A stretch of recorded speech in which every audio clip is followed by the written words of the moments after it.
இது ஜீவனுள்ள தேவனுடைய வார்த்தை. கர்த்தரும் இரட்சகருமாயிருக்கிற இயேசு கிறிஸ்துவின் நாமத்தினாலே உங்கள் யாவரையும் நான் வாழ்த்துகிறேன். இந்த நாளிலும் கூட ஒரு சின்ன தியானத்துக்கு, இயேசு கிறிஸ்து இந்த பூமியில வாழ்ந்தபோது அவரை சிலுவை மரணத்துக்கு ஒப்பு கொடுத்தார்.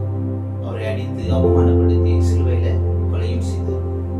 இதை பார்த்துட்டு இருந்தவங்க எல்லாம் என்ன எப்படி ஆயிடுச்சு, ஒருவேளை இவர் தோத்துட்டாரோ அப்படின்ற போல நினைச்சிருக்கலாம்.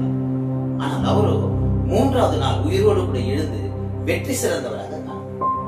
அதே போலதான் இன்னைக்கு நம்மளுடைய வாழ்க்கையில நடக்கிற சின்ன சின்ன போராட்டங்கள், பிரச்சனைகள், வேதனைகள் இதெல்லாம் பார்த்து நம்ம தோத்துட்டோமோ அப்படின்னு நம்ம நினைக்கிறது.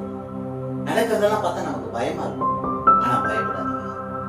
ஏன்னாக்கா தேவன் உங்களையும் என்னையும் அதிகமாய் நேசித்தபடினால அவருடைய ஒரே பேரான குமாரனை நமக்காக கொடுத்து அவருடைய ரத்தத்தினாலே நம்ம மீட்டுக் கொண்டாருனாக்கா உங்களை கைவிட்டு வரா, விடவே மாட்டேன், விடவே மாட்டேன். தைரியமா இருக்கு. ஏன்னா இப்ப நடக்கிற இந்த காரியங்கள் எல்லாம் நன்மைக்கு ஏதுவாகவே முடிய பண்ணுகிறது.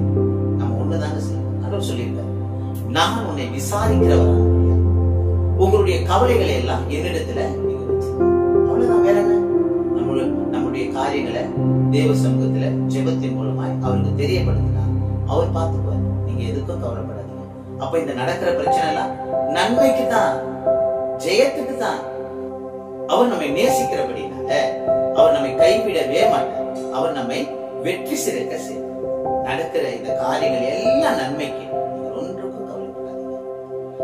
கர்த்தர் தாமே இந்த நாளிலும் இதை கேட்டுக்கொண்டிருக்கிற உங்களுடைய வாழ்க்கையிலும் என்னுடைய வாழ்க்கையிலும் பெரிய வெற்றிகளை கொடுத்து பெரிய நன்மையான காரியங்களை செய்து அவர்